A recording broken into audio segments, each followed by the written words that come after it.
Hello, I'm Pamela Young and this is Thrive 2030 brought to you by Growth Curve.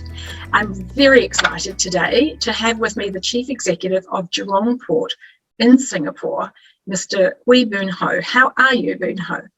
I'm very good, thank you. How are you, Pamela? Very well, thanks. I hear that you have had a month of rain. It seems like a month, probably shorter, but it feels like a month, yes. Yes, I understand it's the wettest August in 40 years, so I hope you're keeping dry. We're trying to keep optimistic that the sun will come out at some point, yes. Well, I've noticed your temperatures are a bit lower than normal too, so that must be a nice change for you all. It feels like New Zealand, huh? Come on. Too cold. Now I'm going to join you in beautiful Singapore. This is your lovely port, is it? Yes, indeed it is, yes. Yes. Okay, well, it's a beautiful sunny day there today in that photo. So thank you for having me and thank you for joining us.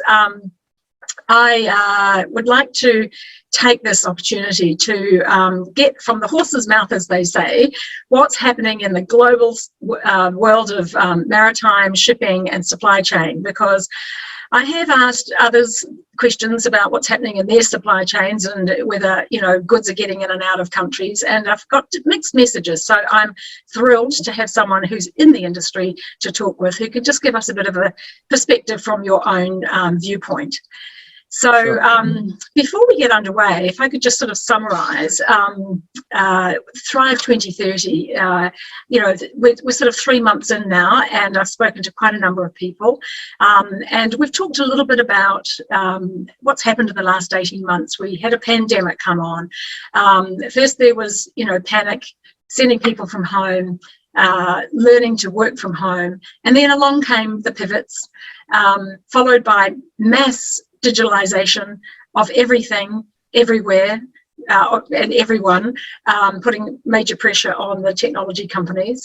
And of course now we've got countries very actively trying to vaccinate their populations. And I understand Singapore has reached 80% of their population this week, which is amazing feat. So congratulations. I think that's a terrific outcome. I think the government of Singapore has surely got themselves organized with all the resources to get this far so quickly. So yes, we are very fortunate. Yeah, you've done a great job, and you'll be opening up before us down in Australia and New Zealand. I think Australia, we're about 35%, New Zealand, we're about 25%. So we're behind you, but you know, we're trying to catch up as quickly as possible. I'm sure. But you'll be open before us by the look of it. Just ask you to share with people who are watching what happened in the maritime industry and what happened to supply chains in 2020, because as I said, I've asked quite a few people, and you know, various people have been providing an opinion based on their own particular perspective, but you're in the sector, so when things started to shut down, what were the major forces that caused the shutdown, so we can try and understand how long is it going to take us to get back to normal? How complex is this story? I think the story is probably quite complex, and there's no one answer, because the typical, when people refer to global supply chains, they all basically are referring to you know, consumer goods, import markets, export markets, manufacturing bases and such like. Yes. If you look at, say, a port like Jurong Port, which is primarily, for one part of its business anyway, the general and break bulk port part of the business, it is pretty much a gateway port, which means that we are basically handling a lot of the non-container goods that come from elsewhere to Singapore, and primarily for the purposes of national development, meaning construction. Yes. Okay. Yeah. For us, the COVID impact resounded at the destination, meaning at the construction sites. Because of COVID and because of the, well, for the moment, still heavy reliance on labor, the COVID had the effect of limiting the labor supply. The result of which is that the pace of work of construction slowed dramatically. The result of that, Can you explain go ahead. why the labour supply was tight in Singapore? Because large numbers come from Malaysia each day. That's right. Large numbers come from Malaysia, and of course there was a period when because a lot of our foreign labour force are housed in dormitories, and there was a particular episode where there was a COVID spread in the dormitories, which was quickly resolved, but for the moment also curbed the supply of labour from the dormitories who were basically migrant workers living in Singapore. Right? Yes. So because of that, you had slowdown in the pace of construction, and therefore slowdown in the utilization of these construction materials. And that impacted, obviously, the need for the importation or the rate of the importation of such materials, cement, steel, whatever. Then, of course, there was this period last year where we had the circuit breaker, wherein the government of Singapore decided, quite wisely, I might add, that we needed to break the chain of infection, and everybody stayed home, and basically nothing happened for some months, and that basically meant no activity practically from the construction site, and that also meant no importation, right? So for us, those supply chains were disrupted for those periods for those reasons. So if there was no importation, can you just help people to understand what's the backlog of that? Who gets in? Which countries, which nations, which industries are affected by the fact that you can't operate your port? Yeah, I mean, I'll speak about the main importation materials, if you like. For construction, there was cement and steel, and the countries from which these commodities are imported from would range from Japan, Taiwan for cement, to for steel could be Ukraine, could be China, could be India as well. So at the end of the day, because of the inventory that was already held by the consignees, and with no or little or much lowered rate of consumption at the construction sites, there was no real need to continue to import until the inventory ran down, which was eventually the case. And then everybody started to buy. And of course, that meant there was a bit of a peak and trough that we had to deal with. But that's just one of those things. It's you like par for the course. For a port like us, we have to stay nimble, flexible. That's so presumably this is presumably happening in lots of ports at the same time as Singapore Port. So if you sort of try and imagine how many ports were experiencing similar challenges, so the port activity slows down, which means the ships are not coming, which means that the people who wanted to send the goods from wherever it was coming from, where does it get stopped? Is it get stopped at the point of departure or on the ocean, where ships sitting on the ocean for months and months and months waiting to be unloaded? Yeah, there was a time. There was because you can't have very long notice period. Even if I told you now that we're going to have a lockdown in 2 weeks, you would have had placed certain orders, already, and certain shipments and certain things would have to continue. So yes, there were a few of these participants of the supply chain that were left in a bit of a limbo. Okay, but I think we managed in various ways. I'll give you an example. So you can't see your backdrop, but I can, and I can see the cement silos, which are the things that are sticking out. That's right. That's right. Those. So at one point, the cement silos are full, right? Because there was no construction activity outside. Because you didn't need to truck the cement outside to fabricate the concrete, right? So there was one point where there were ships who was supposed to be, unloaded by us and stored in the silos, but the silos were full. So we had to find a compromise solution, which is what we do. We have to improvise. So we cleared out some of the warehouses, okay, and erected proper boundaries to make sure that it was the pollution and everything else was properly controlled. And we stored some of the cement in there so that the ship could be unloaded and then basically leave the port, and then our consignee doesn't have to pay undue amounts in demurrage, for example. So these are some of the things that we do in order to make sure that our clients are best served under rather special circumstances. You see, because typically the rate of consumption would enable for freeing up the space in the silos, and then, you know, the topping up by ships coming so that the inventory would be kept balanced. But in this particular case, you know, we had to find another solution. What other parts of the port were impacted? I know that you have shipping repairs, shipbuilding, oil storage, bunkering. Can you just describe how the other parts were affected over the last 12 months? Actually, it's a good thing that you had have this backdrop, because if you look to, okay, I'm trying to orientate for your benefit. Yes, okay, that's the cement silos, okay? Yes. So on the other side, you will see some white tanks. See those? That's right. Okay, those tanks are clean petroleum product tanks. Okay, that's our clean petroleum product terminal. And you can see that the white tanks are completed. And then next to the white tanks are these brownish things that seem to be sprouting up. Yes. Okay, that's phase 2 of our tank terminal. Okay. Okay, so the construction of that was delayed because of the workers, right, or because the workers didn't come in as strong a number as had been anticipated. If not for COVID, yes, the rate of construction will slow even for us here. Yes. Okay, so that's one of the impact. For example, that's for our business. It should have been completed already, but hey, it's going to be completed in a couple of months, but you know, this is where we stand. Okay.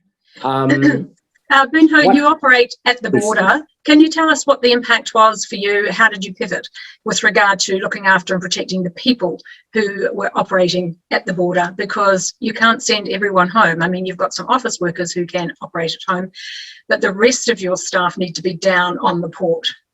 Yes. Moving about. Though we were quite. I would say, again, I was sharing with you before the interview started about how blessed I am to have a good team, you know. Yes. And yes, indeed, it was my team. Together, we had quite a lot of forward planning that we could do. We kind of course, we didn't predict COVID, but when it came and then when it started to push all sorts of planning out the window, we decided on this stay ahead of the curve type of mentality. What's going to happen next? What's going to happen next?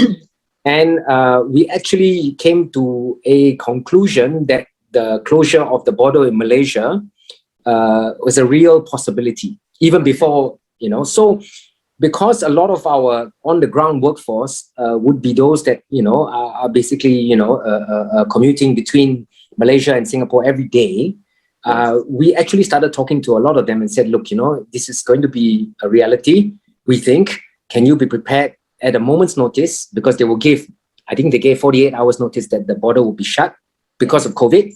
So as soon as the announcement came out, our people were already prepared. We already sourced the accommodation for them. And we told them, go pack your bag, come, stay here and work. Fantastic. So that's basically how that all panned out. But yes, of course, it wasn't full force, right?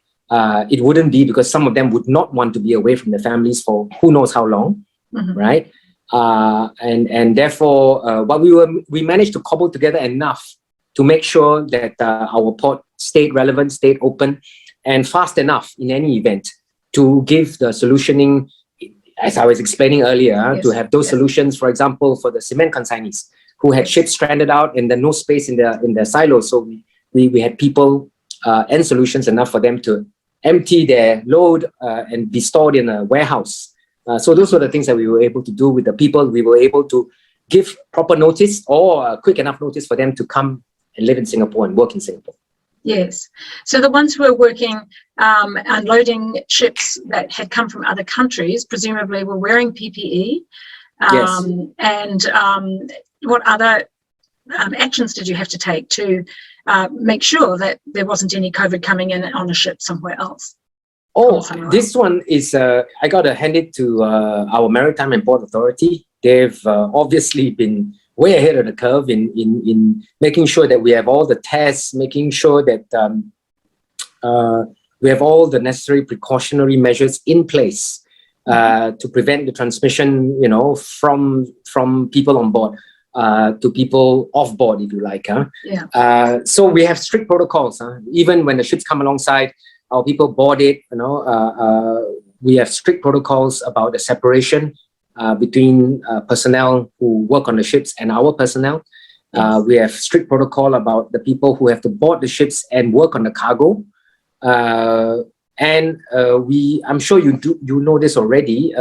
We have a stringent routine of testing for all port users, so that you won't go past any long period of time without knowing if you're COVID-free or not, if you like. So the reactions are quite quick once a positive case is detected.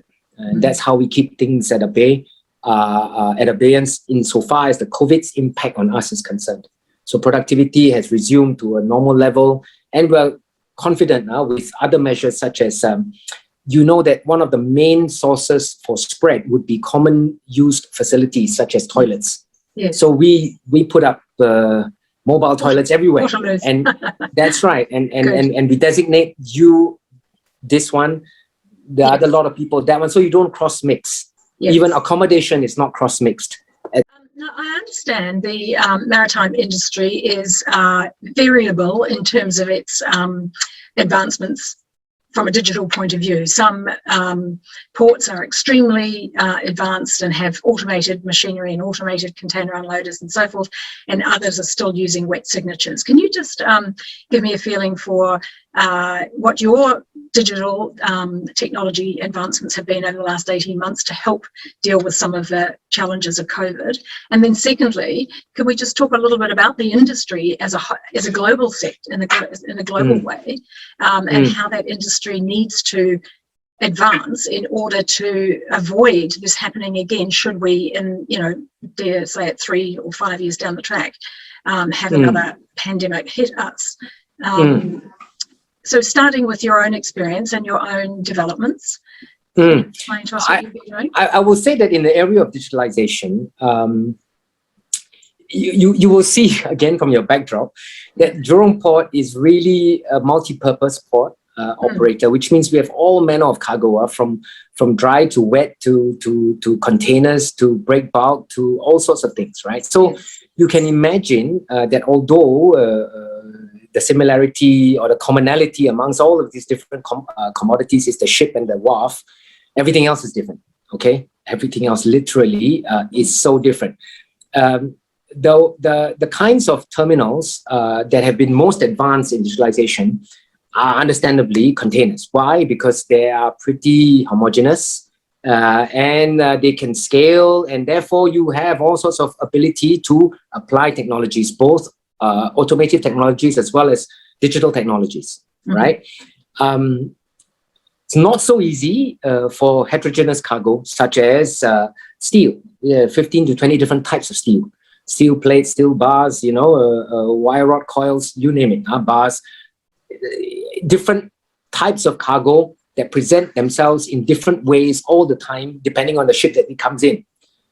So it is no surprise that many of these types of shipments, the cargo manifest, for example, is not easily digitizable, right? It doesn't come in a cellular format, and I can't give you a stowage plan that is nicely mapped out, except by way of a drawing, which is, frankly, how it's been until recently, when we, as Jurong Port, I believe, is one of the pioneers, okay, in digitalizing that waterfront, okay?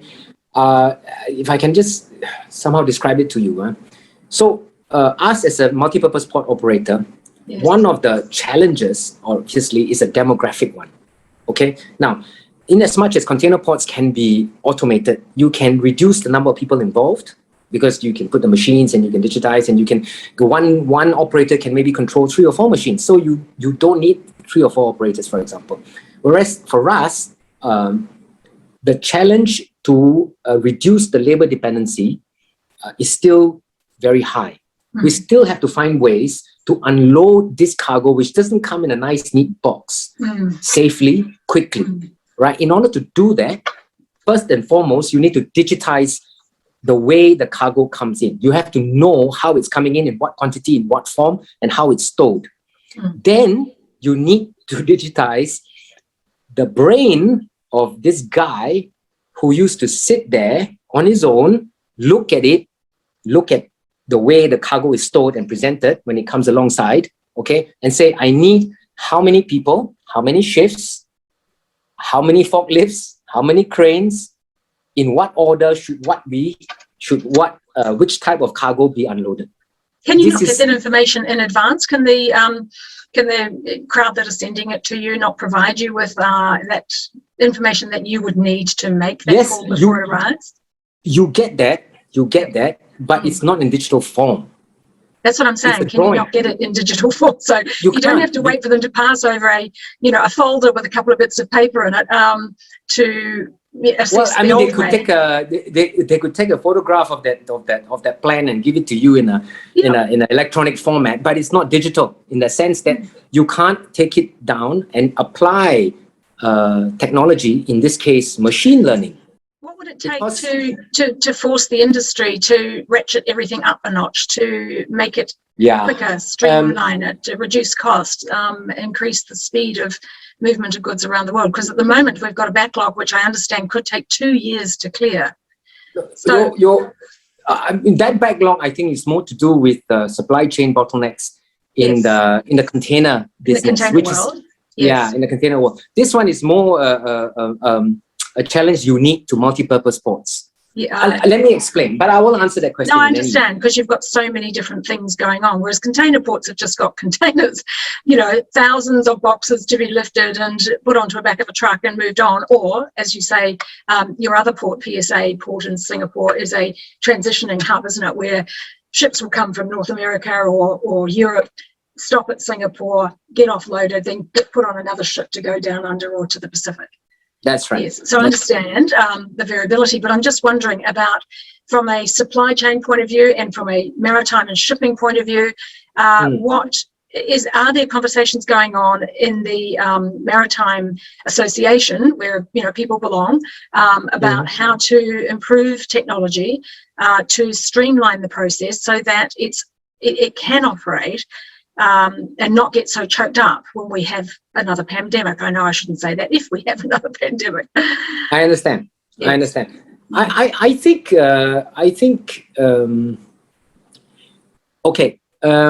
the choking up portion is a function of a few things. Okay, I would imagine if you just examine the supply chain, you ask yourself, where is the bottleneck, right? The bottleneck may not actually be the port. It may not actually be the port. Right. Of course. If the port can be, if the port can be generally COVID-free, and I think in Singapore we've managed to do that. Okay, and relatively automated with planning systems that can deal with the peaks and the troughs. Yes. Okay, more the peaks than the troughs, obviously. Then I think you're okay. I think the current supply chain shocks come from various areas. One, I'm sure you may have heard the shortage of containers at one point. MPs were all disappearing. Two, maybe there were these occasional periods where there was a COVID outbreak in a port somewhere. You must have read something about that in China, and they have the zero tolerance policy, so they shut it down. So obviously, you have some days of delay, and of course those ad hoc events, such as one of the container vessels basically blocking the Suez Canal. You get those kind of things as well. But by and large, I think some of these supply chain disruptions for that container market is less to do with the port than to do with other things. Is it inability for the manufacturing to cope with the demand? That's one. And surely also the possibility that the destination ports cannot cope with the upsurge. Okay, and of course the other things like I mentioned earlier about the shortage in containers and such like. Now, our supply chains, again, very different. As I was explaining, this particular supply chain is very different regarding the construction materials. This is us, COVID having demonstrated to us all the more the need to accelerate digitization. It is through digitization that you can apply the technologies, at some point reduce, maybe double the rate of work per worker, which means reducing for any given level of productivity, the labor dependency by half. Okay, that's key, because the fewer people you have, the lower the chance that any outbreak in the future will cause a stoppage. Clearly, because the machines won't get affected by a virus. Well, okay, not the kind of virus that COVID is anyway. Yeah, not the kind of virus. Okay, so that's where we are on this call. All right. On a separate note, if you talk about, say, the supply chain for petroleum products, now that has gone on relatively unimpeded. Okay. But those supply chains are not necessarily affected by COVID as much as they have been affected by things to do with decarbonization. Okay, one of these things you may have heard is called IMO 2020 for low sulfur fuel for ships. And that is one of the things that has caused disruptions, I wouldn't say necessarily, but surely changes to the supply chain from well to wake. That much is true, because the low sulfur fuel oil now in requirement has got many more blends than the previous high sulfur fuel oil that they used to use. And then as we go forward, the decarbonization will have to gain greater traction for ships, because IMO 2050 requires halving of GHG in the maritime sector globally. Cruise ships and container ships have 2 or 3 times the amount of emissions than most other vessels. And so therefore, if we set cruise ships aside, because you're a port, and just talk about container and ships that bring oil and steel and concrete and the things that. I mean, this is going to be a massive challenge for them. So what's your role as a port of Singapore? What's your role and contribution to helping to achieve these goals over the next 30 years?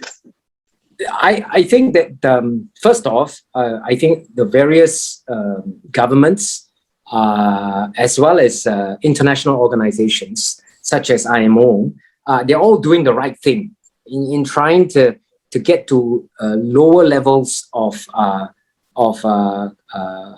pollution, in order to, I mean, everybody knows the story here. Climate change is a serious business, and we all need to get serious with it, right? Now, Singapore is the world's largest bunkering hub. By quite a long way.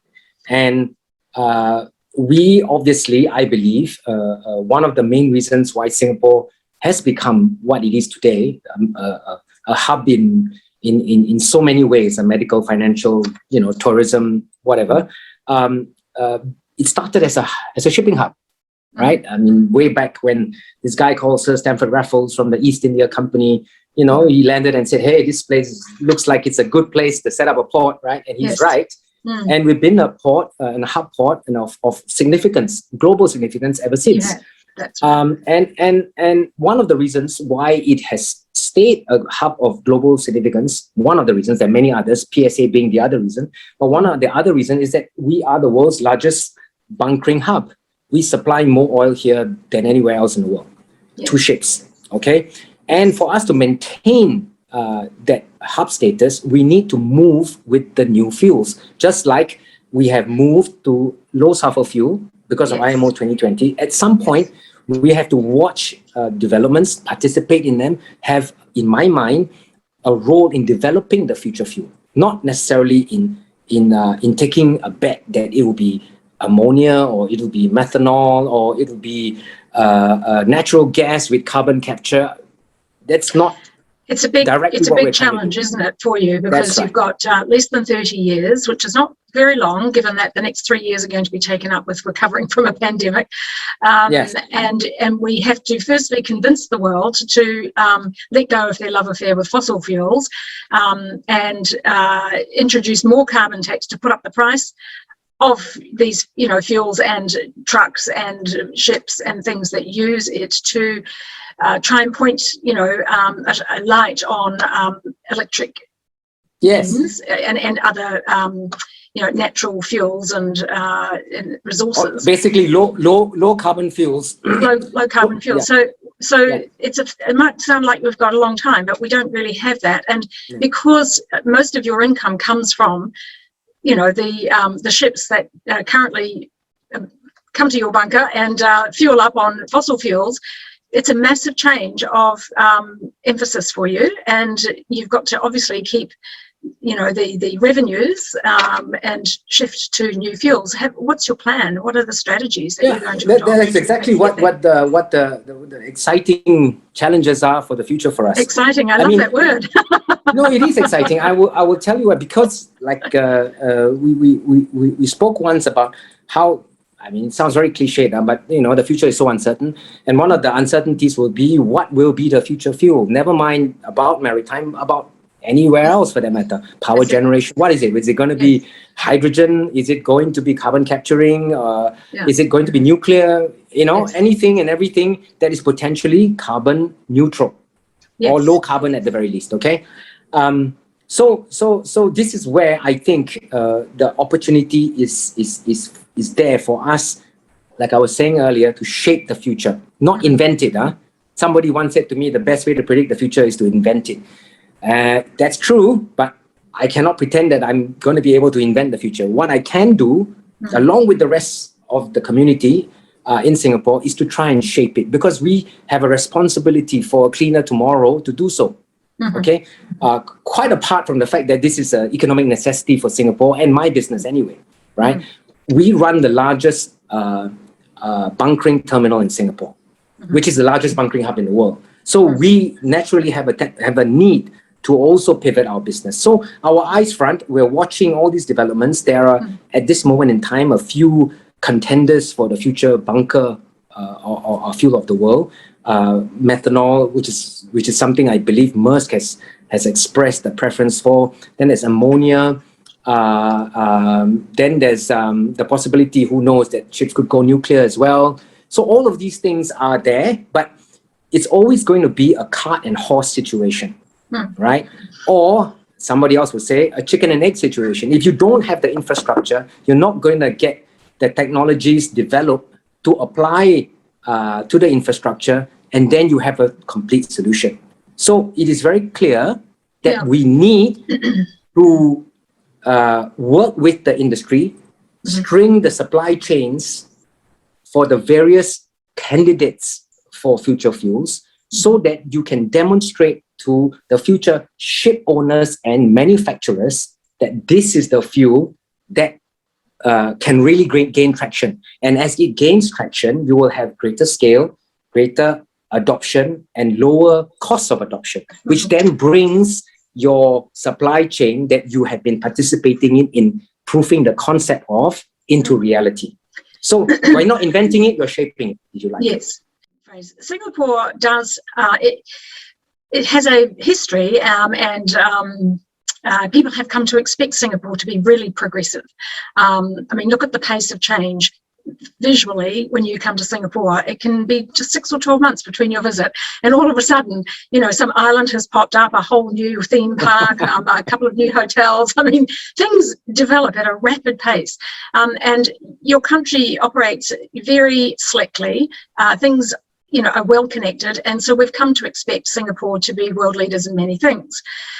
So when you say that we are going to support the shaping of the future rather than innovate the future, I think that maybe you might surprise yourselves, and you might become innovators. There might be something that you're hiding there, because I do think that you're pretty good at leading the thinking, and I would be not surprised if you were to come up with some or to participate in innovations that people are working on worldwide. I want to just say this, Pamela. I thank you, first of all, for the vote of confidence. Yes. But I didn't mean it to sound flattery, but I do believe, because I know the country, I've lived there a couple of times, and I do expect that you will pivot well.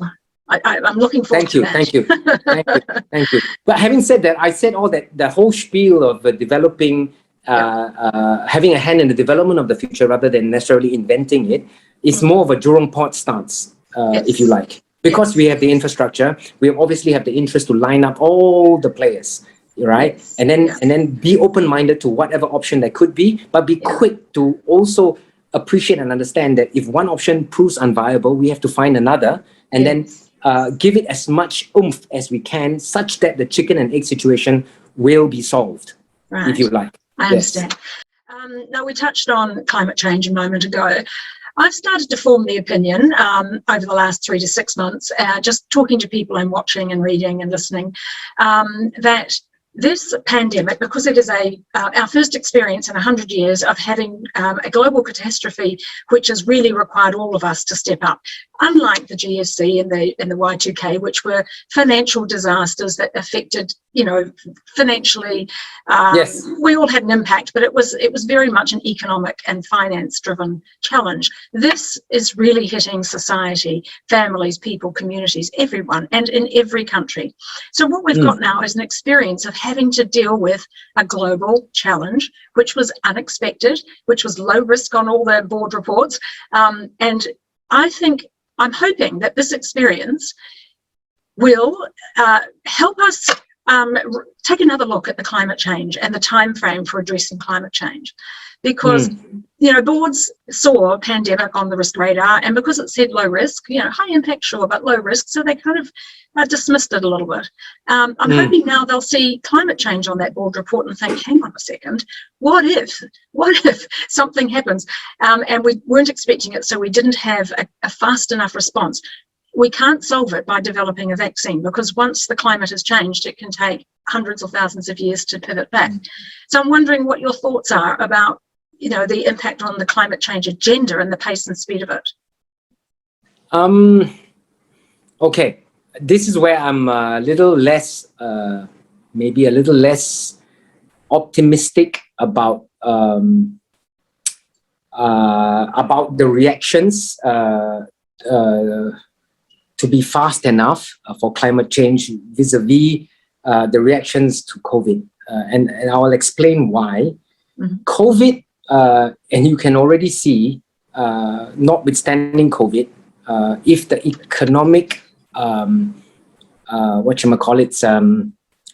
imperatives are very clear, I think, they will ditch the mask, they will do whatever that needs to be done in order to make a living. Right, it becomes a little bit it's big. Even the COVID was something people were willing to ignore if they have to make a living. And the COVID is a present danger. It's a potential to harm you or your family in potentially fatal ways. So even in the face of that, people are willing to just say, never mind. I need to live. I need to make a living. I'm just going to go. Right. Okay. So they're weighing up their options and they're taking a calculated risk. And calculated from a very personal perspective, no doubt. But what I was saying is that the economic reality is so emphatic that they will do what needs to be done in the face of present danger. Yeah. Right. Yes. Now, if the economic reality is emphatic, the danger is, I don't know, 30, 40, 50 years away. Do you think people are going to be weighing it up quite so seriously? That's my question. But what I'm wondering is whether, we've got weather extremes in many continents all around the world with fires, floods, etc. Even your, wettest August in 40 years, even that points to climate change. And I'm just wondering, whether there might be something that happens in the next, 3, 5, 10 years that makes us realize that the pace of change of climate change is actually exponential and things are happening faster than we had thought, and might catapult us into action faster. Right. I'm hoping so. Experience. I'm hoping so. I really, really am hoping so. That's why we believe clearly in our own role in trying to find a cleaner fuel in a way that enables our infrastructure to deal with, etc., etc. Yes. So, but what I'm saying is that this is it's a global challenge, much like the COVID. Don't get me wrong. Yes, people will realize that the pace of climate change is probably quickening. and its effects are going to be potentially worse than anticipated. But the issue is it doesn't impact everybody the same way, much like COVID is impacting everybody the same way, if you see what I mean.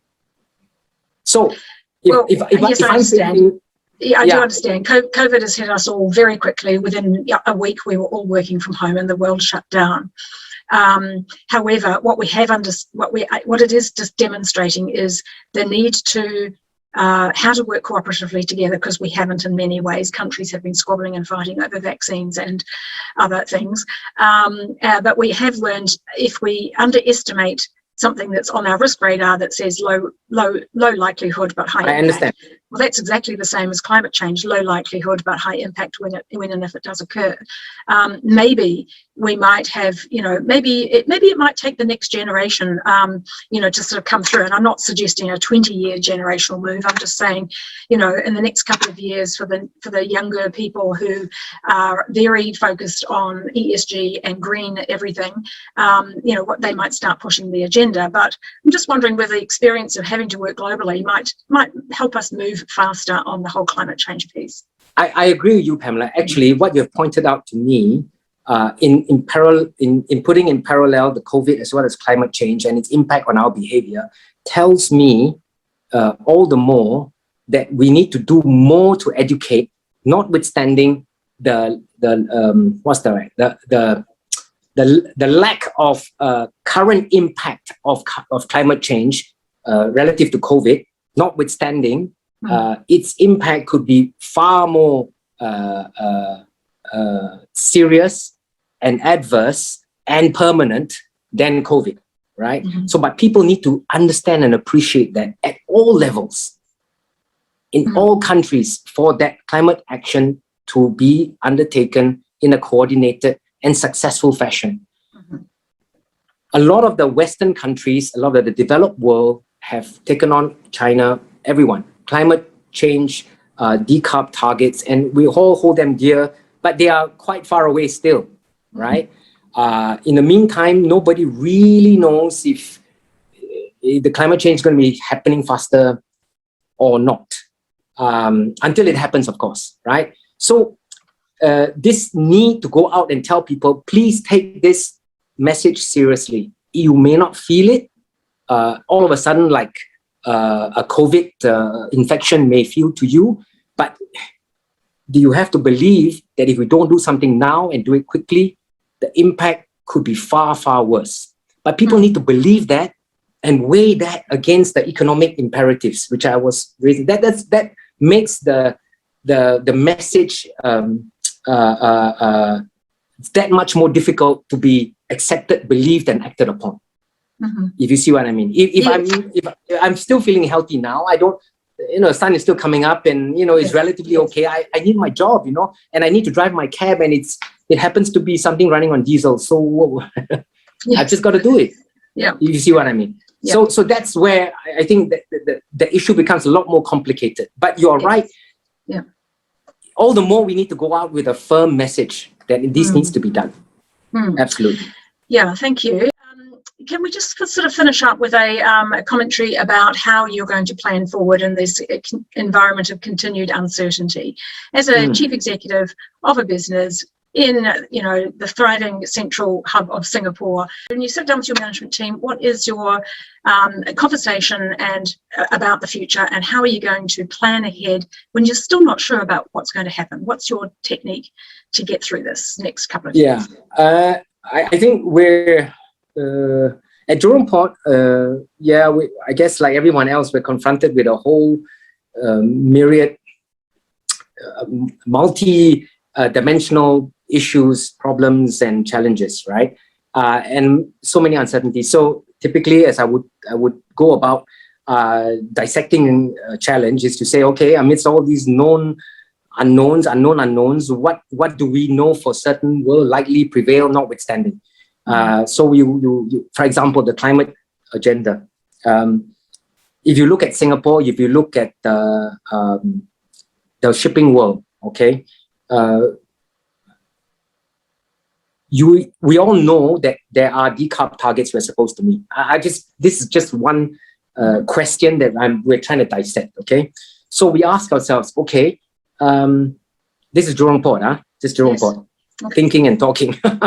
We ask ourselves, okay, if the world needs to halve its carbon footprint by 2050, and in countries such as Singapore, where we don't have access to sufficient solar, wind, geothermal, renewables, and such like, what are alternatives to the current carbon fuels that or fossil fuels that we are using? It's got to be some form of hydrogen or nuclear. It has to be, or you do some piping of electricity from renewable sources from overseas. That's also possible. But because you need a variety of energy sources, you can't rely on one singly. So you still need to bring in some form of future fuel. And you think about it, well, how can this future fuel probably be produced somewhere, in Australasia, as it were, where there's plenty of sun, plenty of wind, and then it's got to be carried in some form of vector, ammonia, liquid hydrogen organic carrier, or liquid organic hydrogen carrier, sorry, and various other combinations, permutations. But whatever the case is, in order to bring it, you have to bring it by ship, because that's the only way you can bring in enough scale. And if you think about it, dissecting all the uncertainties away, you will come to the inexorable conclusion that you will need a future terminal for import of future fuels by sea. Mm-hmm. If you just cut it all out, yes, that's the more likely scenario than Singapore. Then renovating your current port. Sorry? I think what you're saying is that it requires the development of another port, rather than the renovation of the current one. Well, not necessarily. That's exactly the other point. Because you say, okay, I need something to handle the fuels from ships. Then I need to say, hey, how can I reduce or minimize the cost of adoption? Because that's the next question. There's so many uncertainties. You need to tie down some of the details. Just like, you asked me the question, what do we think about the future? And this is how we do it. We look at the future, we say, what's a likely scenario? And then we work with the known knowns, right? The likely known knowns. There are no sure known knowns, but a likely known known is you need a terminal. And this terminal has to be able to cater to these new fuels, and you need to cater to the new fuels in a way which minimizes the cost of adoption, which means, all else being equal, you want scale. Or else being equal, you want to use existing facility, because you don't want to build a brand new one. It costs more money. Okay, so we are going to renovate the old port then. maybe. Or you use fuels that don't need that much renovation, because you have a range of fuels to choose from, potentially. But everybody else has to buy into your idea. Yes. And the supply chain can then happen. Go ahead. Yeah. Well, you've got 30 years to sort this out, but the sooner you get started, the better. That's right. That's what we all think. Yes, no, sooner the better. We could go on, and we could stay here all day, couldn't we? Because there's so much to talk about. But indeed. It's been a very enlightening, and thank you so much. It's been a pleasure talking with you. Before I let you go, I need to ask you that final question, which I put to everybody, which is that if you were CEO of the world in the future, what would be top of mind for you to address? What do you think are the things that the CEO of the world needs to get on with and sort out for the betterment of everyone, not just a region, but the world? If it's one issue, if it was one issue which I felt could be sorted out, wow, it's a tough one. But I would say I would say climate change. I would say climate change. I would say if I was, tackle the tough one, Boon Hoe. Tackle the tough one. Good on you. No, actually, I think every other issue I can think of is going to be just as tough, and maybe even tougher. But this one has significance for the human race, I guess. I mean, many things have significance for the human race. I mean, violence, at any given level has implications, but this has got a potentially so fundamental and adverse an impact that if we don't start now, who knows? Yes, good thinking. A great suggestion, and I know it's a tough question, but I congratulate you for taking on, something that people have been trying to address for decades and haven't yet. So let's vote for you. No, I'm just talking. It's easier to talk than actually do it. So Hey, I know, yeah. but look, it's been wonderful talking with you. Thank you so much for your time.